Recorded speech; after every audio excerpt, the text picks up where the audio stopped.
교회 안의 문제들이라는 제목으로 로마서 강의 45번째 시간 같이 말씀을 나누도록 하겠습니다.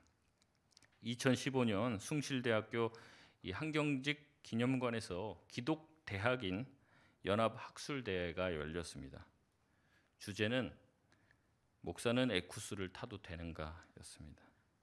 2015년이니까 지금으로 따지면 제네시스 정도 되겠죠. 목사는 제네시스를 타도 될까요? 됩니까?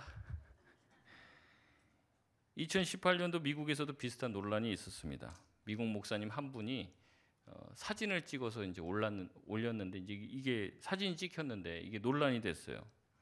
목사님이 타고 다니는 차가 3억이 넘는 벤틀리였습니다. 굉장히 큰 곤욕을 치렀는데요. 인터넷상에 이 내용이 올라가자 미국 사회에서 많은 사람들이 목사가 벤틀리를 타도 되느냐? 안 된다. 된다. 이것으로 찬반 의견이 분분했습니다. 그럼 목사님은 3억이 넘는 벤틀리를 타도 됩니까? 안 됩니까? 성경은 뭐라고 얘기할까요? 몇 cc 이상 타라 말라 이렇게 돼 있을까요? 여러분 성경에는 아무 말도 없습니다. 제가 좀 자극적인 말로 좀 설교를 시작했는데요. 성경은요 실제로 우리의 모든 세대의 모든 상황에 대한 원리를 제공하고 있기는 합니다. 하지만 모든 일에 대해서 다 이래라 저래라 말하지는 않는다는 거죠. 여러분 그리스도인이 담배를 펴야 될까요? 말아야 될까요? 그러면은 여러분 각자의 의견이 다 다르실 겁니다. 그 성경은 뭐라고 얘기할까요? 담배를 피라고 얘기합니까? 말라고 얘기합니까? 그런 말이 없습니다. 예배는 몇 시에 드리라고 성경에 나와 있나요? 몇 시에 드리지 말라고 돼 있습니까? 없습니다. 예배 때 무슨 옷을 입어야 됩니까? 모피는 안 됩니까? 그런 내용이 전혀 없어요. 예배 순서에 관한 내용도 어디에서도 찾아볼 수가 없습니다. 이것을 가리켜 신학자들은 뭐냐면 이 부분을 아디아포라의 영역이다 이렇게 얘기해요. 아디아포라라는 말도 처음 들어봤을 겁니다. 이게 뭐냐면 성경에서 명하지도 않고 하지 말라고 금지하지도 않는 부분이에요. 그러니까 이제 원리적인 부분은 분명히 있는데 하라고 말한 적도 없고 하지 말라고 하지 않는 그런 많은 영역들이 있다는 겁니다. 예를 들어서 성경에서 AI에 대해서 뭐라고 얘기할까요? 성경에서 아니면은 지금 뭐 마약 때문에 말이 많잖아요. 성경에서 마약 하라 말라 이 말이 없어요. 그럼 도대체 이거를 가지고 어떻게 해석을 해야 하는 거냐는 거죠. 성경에서 말하고 있는 핵심 진리 본질을 이것은 지켜야 됩니다. 이 본질을 지키다가 때로는 목숨을 잃게 되는 일도 생길 수가 있죠. 그러나 우리 상황에서는 실제로 본질적이지 않은 이 아디아포라의 영역이 있고요. 이 부분에 대해서 우리가 자유해야 될 부분이 있다는 거죠. 그럼에도 불구하고 우리는 교회를 다니면서 나도 알게 모르게 가지고 있는 교회의 관행들이 있고 전통이 있습니다. 그래서 성경에서 굳이 이것에 대해서 말하지 않고 있는데도 불구하고 내 생각에는 이걸 해야 된다 생각하고 내 생각에는 이걸 끊어야 된다고 생각하는 영역이 분명히 있다는 거죠. 그래서 이것 때문에 교회 안에서 다툼이 나고 분열을 낳게 되기도 하더라는 거죠. 그래서 이 차이를 좁혀 나가는 것이 지금 우리의 문제뿐만 아니라 사도 바울이 살 때도 동일한 문제를 가지고 있었어요. 그래서 이 차이에 대해서 사도 바울이 기준을 정하는 내용이 이 로마서 14장과 15장에서 계속 줄기차게 나오는 내용입니다. 아마 이제 이번 달 내내 24장, 15장을 얘기를 할 것 같은데 우리가 생각하고 있는 거를 많이 내려놔야 돼요. 내가 가지고 있는 내가 평생 어떻게 보면 신앙생활 해오면서 뭐 목숨처럼 지키고 있었던 것 이게 성경에서 명령하지 않은 영역에 속한 것이라면 이게 이제 어떻게 보면 나의 고집일 수도 있다는 거죠. 그래서 오늘은 14장의 이제 시작 부분에서 그 원리, 큰 원리 기준을 설명하고 있는 내용입니다. 한번 찾아보도록 하겠습니다. 1절 말씀을 우리 같이 한번 읽어보겠습니다. 시작. 믿음이 연약한 자를 너희가 받되 그의 의견을 비판하지 말라. 아멘. 우리는 우리와 의견이 다른 사람들을 배척하려고 합니다. 밀어내려고 하죠. 그런 성향이 있습니다. 내 생각은 맞고 상대방은 틀렸다고 말하기를 좋아하죠. 그것을 통해서 내 신앙은 더 우위에 있고 나는 더 성경적이라는 생각을 가지고 있습니다.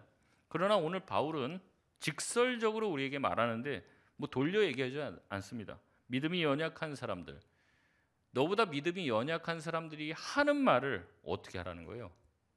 받으라는 거예요. 받으라는 거.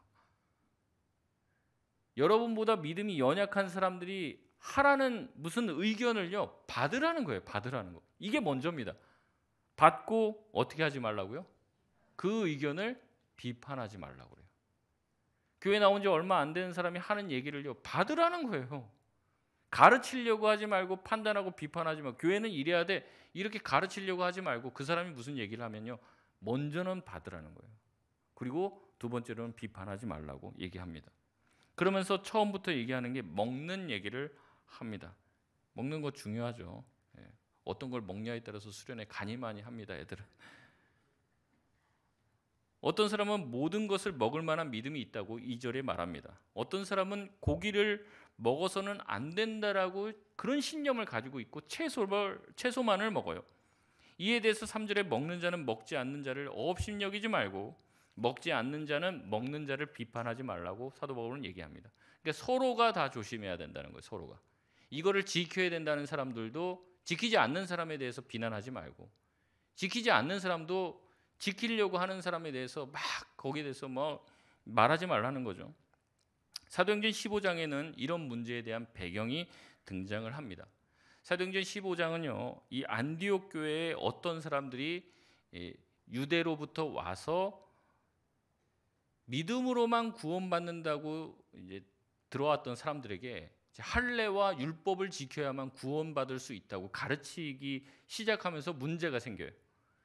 나는 예수만 믿으면 천국 가는 줄 알았는데 유대 땅 예루살렘으로부터 선생들이 왔는데 바울이 전한 복음과 다른 복음을 전합니다. 할례를 받아야 되고 율법을 지켜야지 구원받는다, 이 얘기를 하는 거예요. 그러니까 이제 이 안디옥 교회에 소란이 일어난 거예요. 왜냐하면 사실은 그때 당시에는 바울도 예수 믿은 지 얼마 되지 않은 거예요. 그리고 바울과 바나바의 말만은 못 듣는 거죠. 그러니까 원래 이 복음이 처음부터 또 예수님의 말씀을 들었던 사람들한테 검증을 받길 원해서 이 안디옥에서 바울과 바나바와 함께 교회 리더들 몇몇을 예루살렘 교회로 파송을 합니다. 그래서 예루살렘 교회에서요, 회의가 열려요. 이게 기독교 역사상 최초의 교회 회의입니다. 예루살렘 공의회라고 하는 회의가 열리는 거예요. 그래서 여기서 옥신각신해요. 율법을 지켜야 되냐 말아야 되나. 그래도 예수 믿어도 율법을 지켜야지. 막 이런 얘기로 옥신각신하다가 결론이 나오는데 뭐 요 얘기를 다 다룰 수는 없으니까 결론적으로 뭐냐면 율법 지키지 않아도 된다. 예수 그리스도를 믿음으로만 구원을 받을 수 있다는 것을 아주 공인을 합니다. 그래서 이제 다른 것 가지고 자꾸 얘기하지 마. 할례 얘기하지 말고 율법 지켜야 된다 얘기하지 마. 오직 예수 그리스도를 믿음으로만 구원받는다는 것을 너희 모두는 확실하게 알지어다. 이렇게 선포를 한다는 거죠. 근데 이 선포를 하고 그러면 거기서 회의 끝 하면 마치면 돼요. 근데 그렇지 않아요. 단서 조항을 답니다. 예수를 믿는 것만으로 구원받는 건 맞다. 그런데 단서 조항 요거 하나는 좀 지켰으면 좋겠다. 요 얘기를 한다는 거죠. 사도행전 15장 19절에서 20절 말씀인데요. 우리 같이 한번 읽어보겠습니다. 시작. 그러므로 내 의견에는 이방인 중에서 하나님께로 돌아오는 자들을 괴롭게 하지 말고 다만 우상의 더러운 것과 음행과 목매어 죽인 것과 피를 멀리하라고 편지하는 것이 옳으니. 아멘. 네 가지 금지를 합니다. 우상 숭배, 음행, 목매어 죽인 것을 먹는 것, 그다음 피를 마시는 것은 금했다는 거죠. 여러분, 이것에 대해서 불편함을 느낀 사람이 누구냐면 유대인들이에요. 유대인들도 다 알겠어요. 그러니까 머리로는 다 이해해요. 아, 이젠 율법을 지킬 필요가 없고 예수 그리스도를 믿는 것으로 구원을 받고 하나님의 백성이 된다라는 것을 받아들였어요. 그리고 이방인들도 예수만 믿으면 우리와 함께한 천국 백성이 된다는 것을 이해는 했어요. 근데 유대인들은요, 평생을 율법 지키면서 산 사람이에요. 평생을. 그러니까 이 사람들이 도저히 다른 건 다 받아줄 수 있어요. 이방인들이 뭐 하고 다 받아줄 수 있어요. 근데 유대인들이 못 받아들이는 게 이 네 가지인 거예요. 이 네 가지. 도저히 이거는 못 받아들이는 거예요. 같은 공동체라고 자기네가 인정할 수가 없는 거예요. 그러니까 얘기하는 거죠. 우리가 예수만 믿으면 천국 가는 거 맞다. 구원받는 거 맞다. 그런데 유대인과 이방인이 같이 하나의 교회가 되기 위해서는, 하나가 되기 위해서는 최소한 요 네 가지는 지키자. 우상 숭배하는 것, 음행하는 것, 목매어 죽인 것을 먹는 것, 피를 마시는 것, 이거 네 가지는 하지 마라. 이게 구원과 상관이 있는 게 아니에요. 구원과 상관이 있는 게 율법을 안 지켜도 구원받을 수 있다니까요. 근데 뭐냐면 최소한 이렇게 해야지 이 유대인과 이방인이 하나가 될 수 있기 때문에, 너희 이방인들아 예수만 믿으면 다다 이렇게 얘기하지 말고 유대인들을 좀 존중해주고 그들과 한 몸을 이루기 위해 최소한 이 네 가지는 좀 지켜줘라 이렇게 부탁을 한 거란 말이죠. 그리고 이것에 대해서 이방인들도 아 그래 우리도 성경에서 하나님이 그것을 기뻐하지 않으니까 우리도 하지 않겠다라고 이 다짐을 하게 된 것이죠. 그래서 서로가 양보가 일어난 것이요. 서로가 서로를 이해할 수 있는 자리가 이 예루살렘 공의회가 된 거라는 거죠. 여러분 이 얘기를 왜 하냐면요. 로마 교회 상황도 마찬가지입니다. 지금 유대인 그리스도인과 이방인 그리스도인들 사이에 다툼이 일어났어요. 로마 교회 안에서. 그래서 서로 우선은 지금 지적하는 것은 먹는 일로 서로 비난합니다.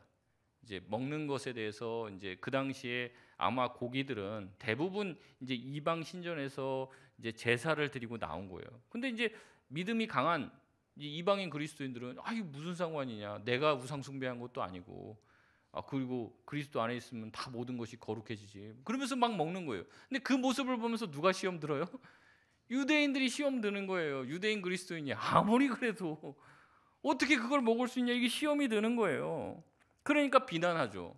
그리고 이쪽에서는 또 뭐라고 그래요? 야, 이 믿음도 없고 그리스도 안에서 모든 것이 다 거룩해지는데 그것도 모르고 복음을 모르는 사람이다. 서로 비난하는 거예요. 서로. 바울은 이것을 지적하는 겁니다. 이것만이 아니에요. 5절에 보면 어떤 사람은 날을 가지고 시비를 걸기 시작합니다. 이 날은 전날보다 낮게 여기고 어떤 사람은 모든 날을 같게 여긴다라고 하며 다툼이 일어났어요. 아마 어떤 날을 더 소중히 여기는 사람은 유대인일 가능성이 높습니다. 유대인이 가장 중요하게 생각하는 날이 어느 날일까요? 안식일이죠. 안식일. 그리고 절기를 중요하게 생각합니다. 유대인들은 모두 다 1년에 3번씩 하나님 앞에 나아가야만 했어요. 그래서 절기를 생명처럼 지켰단 말이죠. 그래서 절기를 소중하게 지키고 소중하게 뭔가 지키고 그것을 거룩한 날이라고 생각을 하는데 예수를 믿어도 여전히.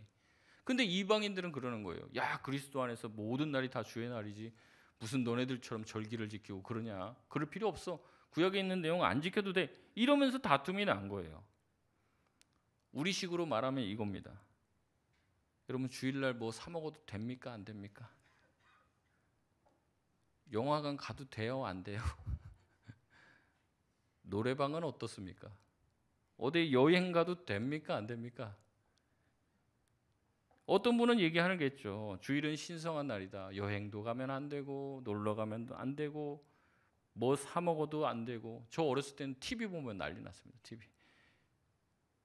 어머니가 교회 갔다 올 때 제가 TV를 보고 있다가 걸려갖고 너무 일찍 끝났어. 교회가 갑자기 들이닥쳐갖고 차마 끄지를 못해갖고 딱 어머니가 들어와셨는데 TV 수상기 앞에 손을 딱 대니까 온기가 느껴지는 거지. 바로 코드를 꺼내갖고 그냥 가위로 자르셨던 기억이 납니다. TV를 지금 주일날 거룩한 주일날 TV를 보냐고 저한테 그렇게 얘기를 했는데 이제 그날이 중요한 날이죠. 근데 어떤 사람은 그렇게 주일을 중요하게 생각하는 사람을 보면서 뭐라고 얘기하는 거예요? 이 율법주의자 같은 놈아. 주일은 하나님께서 우리에게 주신 기뻐하는 예배 드리고 우리가 성도들끼리 교제하며 식사하고 같이 놀러도 갈 수 있고 뭐 그렇게 하나님께서 우리에게 자유를 주셨는데 너는 왜 율법에 얽매여 있냐 이런 거죠. 뭐 사 먹는 게 대수냐? 너 지금 뭐 집에서 여기 올 때 톨게이트 지나가면서 돈 썼어 안 썼어 이렇게 하면서 다 얘기를 하는 거죠. 돈 쓴 거다라는 거예요. 서로 힐난하고 비난합니다. 이런 상황이 똑같이 재현된 거예요. 저희만의 문제가 아니라 이미 로마 교회 안에 있었던 이야기라는 거죠. 바울은 이 문제에 대해서 두 가지 큰 원칙을 제시하고 있습니다. 첫 번째는 무엇이냐면요. 판단하지 말고 받아들여라 이겁니다. 판단하지 말고 받아들이라는 거죠. 상대방의 이야기를. 받아들이면 긍정적인 얘기입니다. 긍정적으로 생각하고 좋게 생각하고 수용할 줄 알아야 된다는 겁니다. 뭐든지 기본 원칙이 그래요. 근데 이 말이요. 어떤 것이든지 막무가내로 다 받아들이란 말일까요? 여러분 그것은 아니죠. 어떤 틀 안에서 받아들임이 있어야 합니다. 받아들이라고 하니까 이단도 받아들이고 뭐 잘못된 것도 받아들이고 뭐 세상에 점치는 것도 교회 안에 들어가고 비슷하게 그렇게 해버리고 온갖 세상 것들을 다 받아들이면 되겠습니까? 여러분 안 됩니다. 그거는 받아들임이 아니라 변질이죠. 또 받아들이려고 하니까 그러면 무슨 의견이든지 다 받아들여야 하니까 이 의견도 얘기하고 저 의견도 얘기하고 그럼 교회가 완전 개판이 되는 거죠. 난리가 나는 겁니다. 시장통이 되는 거예요. 여러분 그것은 지금 받아들이라고 하는 말은 그것이 아니죠. 어떤 기준이 있고 그 틀 안에서 받아들이라는 거예요. 우리가 누군가 연약한 사람을 받아들이는 것은요 3절에 그 근거가 나옵니다. 뭐냐면 하나님이 그를 받으셨기 때문에 우리도 그를 받는 겁니다.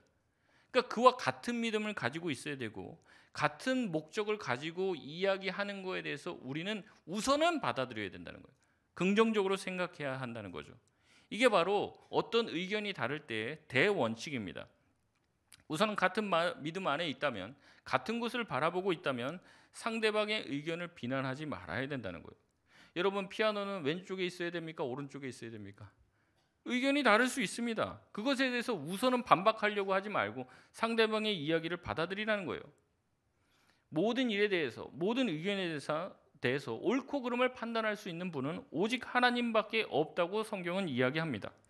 4절 말씀 우리 같이 읽겠습니다. 시작. 남의 하인을 비판하는 너는 누구냐? 그가 서 있는 것이나 넘어지는 것이 자기 주인에게 있음에 그가 세움을 받으리니 이는 그를 세우시는 권능이 주께 있습니다. 아멘. 남의 하인을 비판하는 너는 누구냐? 이렇게 얘기하는 거예요. 상대방을 비난하는 사람에 대해서 얘기하는 거죠. 우리 트리가 2개 있습니다. 트리가 하나 있어야 될까요? 2개 있어야 될까요? 심지어 3개 또 앞뒤 좌우로 뭐 해갖고 이제 4개를 놔야 되나? 이런 사람도 있을 수 있겠죠. 우리가 그런 일들이 있을 때 말도 안 되는 소리 하지 마 이런 식으로 판단하지 말고 비판하지 말라는 거죠. 왜냐하면 우리는 다 주님의 종들이고 주님의 자녀이고 우리가 하는 행동에 대해서는 종끼리 판단할 수 있는 일이 아니라는 거예요. 하나님만이 판단할 수 있다는 거죠. 하인에 대한 판단은 주인이 하는 겁니다. 하나님께서 그 사람을 세우시기 때문에 성급하게 판단하지 말라고 얘기합니다. 하나님께 판단을 맡기라는 얘기는요 또 하나의 어떤 의미를 내포하고 있는데 이것이 뭐냐면 하나님의 판단이 옳고 우리의 판단은 틀릴 수도 있다는 얘기예요. 우리가 가지고 있는 판단력은요 불완전하고 우리가 알고 있는 지식은 부족할 수 있습니다. 그렇기 때문에 내 판단이 옳지 않을 수 있어요. 내 판단은 오류가 있을 수 있다는 거죠. 그렇기 때문에 모든 판단을 하나님께 맡기라고 바울은 권면합니다. 그럼에도 교회 안에 다른 의견이 생기고 그 의견이 받아들여지지 않아서 싸움이 나는 거죠. 서로 자기가 옳다라고 주장하면 거기서는 뭐 다툼만 생길 수밖에 없습니다. 왜 내 의견을 받아들여주지 않냐 라면서 싸움이 나는 거죠. 그래서 2번째 원칙이 필요해요. 2번째 원칙은 누구를 위한 일인가를 생각하라는 겁니다. 우리 6절에서 8절 말씀을 같이 한번 읽겠습니다. 시작. 나를 중히 여기는 자도 주를 위하여 중히 여기고 먹는 자도 주를 위하여 먹으니 이는 하나님께 감사함이요 자도 주를 위하여 먹지 아니하며 하나님께 감사하느니라. 우리 중에 누구든지 자기를 위하여 사는 자가 없고 자기를 위하여 죽는 자도 없도다. 우리가 살아도 주를 위하여 살고 죽어도 주를 위하여 죽나니 그러므로 사나 죽으나 우리가 주의 것이로다. 아멘. 여러분 도대체 나를 지키는 것이나 먹는 것 또한 먹지 말라고 금하는 것 이 모든 것은 누구를 위한 일이라는 거예요? 주님을 위한 일이 되어야 한다는 거죠. 예수님을 잘 믿으려고 먹지 말라고 하는 겁니다. 돈 쓰지 말라는 거죠. 근데 예수님을 잘 믿으려고 돈을 쓸 수도 있다는 거예요? 없다는 거예요? 쓸 수도 있다는 겁니다. 그렇다면 주님을 위해서는 때로는 먹을 수도 있는 거고 때로는 먹지 않는 것도 먹고 싶은 것도 참을 수도 있습니다. 내가 주님을 위해서라면 내 평생 가지고 있는 고집과 평생 붙들었던 내 기준도 내려놓을 수도 있다는 거죠. 저도 안 먹는 음식이 좀 있습니다. 그래도 주님의 영광과 교회의 평화를 위해서 뭐 먹으러 가자 그러면 군말 없이 갑니다. 바울은 7절에 얘기하는 거죠. 우리 중에 누구든지 자기 자신만을 위해서 사는 사람은 없다. 자기의 자꾸 호불호를 내세우고요. 나는 이건 절대 안 해. 이런 그 사람은 그리스도를 위한 일이 귀한 삶이 아닐 가능성이 높아요. 자꾸 자기가 좋아하는 것만 하는 거죠. 자기가 싫어하는 거는 절대 안 해요. 여러분 이런 식으로 신앙이 가면 안 됩니다. 그리스도를 믿는다는 건요, 내가 하기 싫은 일도 뭐예요? 하는 거예요. 내가 하고 싶은 일도 어떻게 하는 거예요? 참는 거예요. 때로는 밥 못 먹을 수도 있습니다. 밥 못 먹으면 난리 나는 게 아니에요. 밥 한 끼 먹는다고 사람 안 죽습니다. 뭘 먹니? 많이 마시니? 마시지? 많이? 이 모든 것이 주님께서 또 주님이 원하시는 게 무엇인지를 생각해 보면 쉽게 결론이 날 얘기인데, 그게 아니라 자꾸 나를 내세우는 거죠. 내가 밥 안 먹었다. 내가 뭐를 해야 된다. 내가 이거 좋아한다. 난 이거 싫어한다. 이런 자기 호불호만을 자꾸 내세운다는 거예요. 바울은 7절에 우리 중에 누구든지 자기를 위해서 사는 사람이 없다라고 단언을 합니다. 굉장히 뜨끔한 얘기죠. 여러분은 어떻습니까? 여러분 자신을 위해서 사십니까? 아니면 자신을 위해서 사는 자가 여기가 없다, 우리가 이렇게 자신할 수 있을까요? 자녀를 키우는데 여러분 자녀를 주님을 위해서 키우십니까? 여러분 자신을 위해서, 나의 못다한 꿈을 이루기 위해서 자식을 키웁니까? 여러분 우리가 자신할 수 있냐는 거죠. 근데 사도 바울은 굉장히 당당하게 이렇게 얘기해요. 우리 중에 누구도 자기를 위해서 사는 자가 없다. 그러면서 8절에, 이 8절 번역이 좀 매끄럽지 않은데 쉬운 성경으로 번역하면 이렇습니다. 우리가 산다면 그것은 주님을 위해 사는 것이고, 우리가 죽는다면 주님을 위해 죽는 것입니다. 그러므로 살든지 죽든지 우리는 주님의 것입니다. 아멘. 우리가 산다면 주님을 위해서 사는 줄 믿습니다. 우리가 죽는다면 그것 또한 주님을 위해서 죽는 거예요. 우리가 뭘 해야 된다면 주님을 위해 하는 겁니다. 그래서 내가 능력이 없어도 주님이 원하시면 하는 거죠. 내가 능력이 그것을 할 수 있어요. 막 누릴 수 있어요. 하지만 주님이 하지 말라고, 이것을 해도 돼요. 내가 이것을 해도 되는, 내가 이 고기를 먹어도 되고 내가 이것을 해도 되는데 어떤 누군가 시험에 들 것 같단 말이죠. 그러면 내가 과감히 안 할 수도 있는 거예요. 자기의 믿음을 내세우면서 왜 이거 뭐 하면 안 돼? 이렇게 해서는 안 된다는 거죠. 여러분 목사님이 골프 치면 되겠습니까? 안 되겠습니까? 됩니까? 근데 되죠. 됩니다. 저는 별로 거기 관심 없어요. 탁구 칩니다 요새. 근데 그게 중요한 게 아니라 골프 침으로 말면서 어떻게 목사님이 골프 쳐 하면서 시험 드는 사람이 있으면 쳐야 될까요? 말아야 될까요? 치지 말아야죠. 그거예요, 그거. 내가 그것을 함으로 말미암아 누구를 실족하게 할 만한 짓을 내가 할 수 있기 때문에 해서는 안 된다는 거죠. 누군가를 실망시키고 누군가를 그리스도에게서 떨어져 나가게 할 것 같으면 내가 그 말을 하고 싶어도 하지 않는 거예요. 어떤 사람이 이제 뭐 그냥 예를 드는 겁니다. 우리 중에 그런 분들, 어떤 분이 직분자인데 무슨 모임에도 안 나오고 뭣도 안 하고 의무도 안 해요. 그러면 우리가 어떻게 해요? 야, 이거는 가르쳐야 돼. 목사님 좀 야단치세요. 뭐 이렇게 얘기할 수 있어요. 그런데 그렇게 야단친다고 그 사람이 변화되겠냐고요? 나오겠냐고요? 우리의 목적은 그 사람이 그 일을 잘 감당하는 거지 야단치는 게 목적이 아닙니다. 그러면 어떻게 해요? 잘 때로는 구슬리기도 해야 되고 잘해주기도 하고, 때로는 어때요? 기다려주기도 하고 뭐 그러는 거죠. 근데 또 어떻게 보면 야단쳐야 될 땐 또 야단쳐야죠. 무조건 그러는 게 아니에요. 제가 사극을 보니까요, 그 뭐 임금님한테 가서 그렇게 옳은 말 하다가 그 목 잘려 죽는 사람이 그렇게 많더라고요. 제가 보면 한심합니다. 아니 저 얘기하면 왕이 들을 것 같지가 않아요. 근데 뭐하러 말을 해요? 입 꾹 닫고 가만히 있으면 되지. 우리의 목표는 뭐냐면 주님을 위합니다. 주님을 위한 거. 예를 들면 이제 이 신하가 왕이 지금 하는 게 너무 잘못됐어요. 내가 충신인데 이 왕이 좀 바뀌어야 돼. 이대로 갔다가 나라가 망해요. 그럼 내가 충신이고 지혜로운 사람이면 어떻게 할까요? 왕의 비율을 먼저 잘 맞추고 왕한테 맛있는 것도 좀 갖다 주고 그러면서 왕이 좀 마음이 풀려요. 근데 왕이시여, 이거는 이러면 좀 안 될 것 같고 이렇게 좀 하시는 게 어떻겠습니까?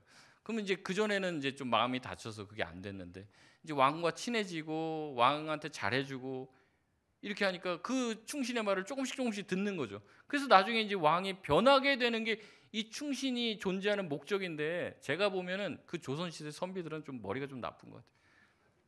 바른 말 하는 게 목적이야, 이 사람들은. 왕이 변화되는 게 목적이 아니에요. 제가 보면 왕이 변화되게 하려면 그렇게 하면 안 되죠. 근데 이 사람들은 죽었다 깨어나도 할 말은 해야 된다, 이런 사람들이에요. 그러니까 막 바른 말 하다가 그냥 저놈을 이렇게 해라, 그렇게 하면 이제 끌려 나가는 거죠. 그럼 뭐하러 옳은 말을 합니까? 그게 아니에요. 우리가 생각하는 거는 교회의 변화고 일치란 말이죠. 그럼 내가 옳은 말도 하지 않는 거예요. 때로는 하지 않음으로써 하나를 지키고 그 사람의 변화를 이끌어가는 거죠. 여러분, 우리가 어떤 일을 하고 하지 말고의 기준은 뭐냐면 주님을 위하냐, 주님을 위하지 않느냐는 거예요. 어떤 분들은 교회 안에서 옳은 말 하는 걸 좋아해요. 옳은 말 하는 것 자체가 내가 교회 존재 목적이에요. 그래서는 아는 거죠. 그게 목적이 아니라 주님을 위해서 옳은 말을 해야 돼요. 그리고 주님께서 기뻐하시는 말, 그래서 주님이 이 교회를 통해서 하시려고 하시는 일을 이루기 위해서 때로는 참고, 때로는 사랑해주고 용납해주고 그러고 가는 거죠. 옳아서 용납해주는 게 아니에요. 우리가 잘해서 하나님이 우리를 받아주셨습니까? 그게 아니죠. 우리를 잘 되게 하려고, 바른 길로 가게 하려고 참아주신 거예요. 우리가 사랑스러워서 우리가 하나님 앞에 뭘 잘해서 그런 게 아니라 우리를 먼저 사랑해 주시고 구원해 주셔서 우리가 바른 길을 갈 수 있게끔 해 주시려고 예수님은 저와 여러분을 위해서 죽으신 것입니다.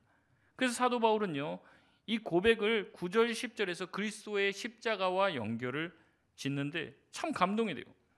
9절의 말씀에 그리스도께서는 우리의 주가 되시기 위해서 죽으셨다, 우리를 구원하시기 위해 또 부활하셨다라고 말해요. 예수님이 이 땅에 오신 목적, 이 땅에서 살고 죽는 모든 것의 목적이 우리의 구원이었지 우리를 야단치려고 오신 게 아니에요. 우리 지옥 보내려고 오신 게 아니라는 거죠. 예수님의 모든 목적은 우리를 구원해 주시기 위해서 죽기도 하셨고 고난도 당하셨고 부활도 하셨다는 거예요. 그런데 너희들은 그 예수님을 믿고 따른다고 하면서 어찌 예수님께서 그 사람을 살리기 위해서 고난을 당하시고 핍박을 당하시고 죽기까지 하셨는데 그렇게 살린 그 형제를 어찌 10절에 보니까 뭐라고 그래요? 어찌 비판하고 어찌 없이 여기느냐. 하나님께서 자기의 아들을 맞바꿔서 그 생명을 얻은 그 형제를 어떻게 비판하고 없이 여길 수 있냐는 거예요. 이 쌍방을 다 얘기하는 겁니다. 한쪽만 잘못됐다고 얘기하는 게 아니에요. 두 쪽 다 잘못됐다는 거예요. 이거 지키려고, 목숨처럼 지키려고 하면서 안 지키는 사람 욕하는 사람들. 어떤 사람은 뭐하러 지키냐, 저렇게 율법주의자야, 이렇게 하는 두 사람을 다 얘기하는 거예요. 지금 제가 가끔 새벽기도 나오시는 분들한테 죄송한 말이지만 그런 얘기 한단 말이에요. 새벽기도 나오면서 새벽기도 안 나오는 사람들 미워하지 말으라고. 새벽기도 안 빠지는 성도가 제일 무서운 성도라고. 목사님 나오나 안 나오나 이것만 보고 있는 거죠. 지금 안 나오면 뭐 얘기하려고, 목사가 돼갖고 그냥 새벽기도도 안 나오고 이런 얘기 할까봐. 여러분 뭐하러 기도합니까? 그러려면 그렇다는 거예요. 우리가 주님을 위해서 하는 거죠. 기도하는 것도, 봉사하는 것도, 헌금하는 것도, 헌신하는 것도. 근데 열심히 하시는 분일수록 그럴 가능성이 많습니다. 열심히 봉사하는 사람들이 어떻게 해요? 뭐 권사가 돼갖고 봉사도 안 하고 말이야, 이런 말 하기가 쉬운 거예요. 할수록. 그럼 뭐하러 봉사합니까? 누구를 기쁘시게 해드리려고 이 일을 하냐는 거죠. 바울은 우리가 다 하나님 앞에 심판대에 서게 될 거라고 말하고 있습니다. 자기가 옳다고 얘기하시는 분들 있죠. 누가 보면서 저건 틀렸어, 이건 맞아, 내 생각이 맞고 내 스타일이 맞아. 여러분 그것은요, 하나님의 심판대 앞에서 오늘 본문 말씀 보니까 12절에 직고하리라 이렇게 얘기해요. 직고하리라. 우리 11절 12절 말씀 우리 같이 한번 읽겠습니다. 시작. 기록되었으되 주께서 이르시되 내가 살았노니 모든 무릎이 내게 꿇을 것이요 모든 혀가 하나님께 자백하리라 하였느니라. 이러므로 우리 각 사람이 자기 일을 하나님께 직고하리라. 아멘. 이 12절 직고하리라 이 말씀을 원어로 찾아보니까 뭐냐면 하나님 앞에 가서 우리가 하나님이랑 말싸움을 해야 된다는 거예요. 내가 옳다고 생각하는 것을 하나님 앞에서 증명해내야 된다는 거예요. 하나님이 야 그거 아닌데, 그런데 아니요 맞아요, 왜 맞는지를 얘기해야 된다는 거예요. 여러분 하나님과 말싸움에서 여러분의 옳음을 증명해낼 수 있습니까? 그 각오를 하고 나의 옳음을 주장하라는 거예요. 굉장히 무서운 얘기죠. 혹시라도 여러분이 생각하는 그 옳음이 교회는 이래야 된다. 여러분 생각하는 거. 집사는 이래야 되고 장로는 이래야 되고 목사는 이래야 된다라는 여러분의 아집이나 고집이 아닌지를 돌아보시길 바랍니다. 왜냐하면 여러분이 가지고 있는 그 생각과 말을 하나님과 다퉈야 될 날이 온다는 거죠. 고집을 피울 때 내가 그렇게 주장했던 말들이 정말 주님을 위한 것인지를 다시 한번 돌아보시기 바랍니다. 내가 지금 했던 주장이 정말 구원과 교회의 일치를 위해서 하는 주장이었는지, 아니면 나의 고집이었고 나의 욕심이었는지를, 나의 옳은만을 주장하는 나만을 위한 말이었는지를 돌아보라는 거죠. 여러분 싸우는 교회들 보면요, 다 똑똑한 사람들만 모였어요. 다 똑똑해요. 다 얘기 들어보면 틀린 말 하나도 없습니다. 근데 한 명도 잘못했다 숙이는 사람이 없어요. 그러니 싸움이 나는 거죠. 여러분 그래서는 안 됩니다. 먼저는 성경에서 뭐라고 얘기합니까? 내 눈에 거슬리는 어떤 행동을 하는 사람을 먼저는 받고, 그렇게 얘기해요. 믿음이 연약한 사람을 받고 비판하지 말라. 이것이 대전제예요. 판단하지 말고 받아주라는 거죠. 이 받아준다라는 마음이 참 이게 되게 감동이 되더라고요. 뭐 판단받지 않고 받아주는 곳, 교회가 그래야 된다는 거죠. 내가 어떤 말과 어떤 행동을 해야 되는지는 결정되어 있습니다. 이게 주님이 기뻐하시는 일인가? 그래서 내가 하는 그것이 정말 주님을 위한 일이 돼야 되고, 교회를 위한 일이 돼야 되고, 주님의 십자가를 헛되게 하는 일이 되어서는 안 된다는 겁니다. 판단을 하나님께 맡기시길 바랍니다. 내가 할 일은 받아들여 주는 것이에요. 교회는 다양한 사람이 있어야 하죠. 누구나 올 수 있는 곳이어야 합니다. 세련된 사람들, 종교적인 사람들만 있어서는 안 되죠. 누구나 올 수 있어야 되고, 어떤 생각을 가지고 있어도 이곳에 있을 수 있어야 합니다. 그래서 교회는 다양한 사람이 있어야지. 여러분 자신의 주변도 돌아보십시오. 나랑 생각이 똑같은 사람, 나랑 생각과 생활 습관이 비슷한 사람만 주변에 있다면 아직 우리는 그리스도인으로서 더 성숙해야 되는 거예요. 왜냐하면 예수 그리스도는 품이 넓으신 분이죠. 부자랑도 가까이 있고 가난한 자들과도 가까이 있습니다. 여자랑도 가까이 있고 남자랑도 가까이 있고 어른들과도 가까이 있고 아이들과도 가까이 있는 분이 바로 예수님입니다. 누구와도 잘 어울리는 분이 예수님이에요. 우리가 예수님을 닮아간다는 것은 우리 주변에 다양한 사람이 있는다는 것이고, 다양한 사람과 대화가 되는 사람이라는 거예요. 기준에 맞는 사람만 들어갈 수 있는 곳은 이미 교회가 아닙니다. 말씀을 맺겠습니다. 나의 오름을 내려놓을 수 있는 저와 여러분 되시길 바랍니다. 예수님이 우리를 먼저 포용해 주셨잖아요. 용납해 주셨잖아요. 예수님이 우리를 위해서 죽기까지 순종한 것처럼 우리도 우리 주변에 있는 사람들을 위해서 포용을 하고 용납을 하고, 그래서 그 사람을 위해서 내 자신을 죽일 수 있는 그런 마음을 가지실 수 있길 바랍니다. 다른 사람을 어디까지 용납해야 될까요? 어느 수준까지 용납하고 받아줘야 될까요? 여러분 예수님입니다. 그 예수님을 위해서 주님을 닮아가는 사람이 될 수 있는 저와 여러분 다 되시길 주의 이름으로 소원합니다.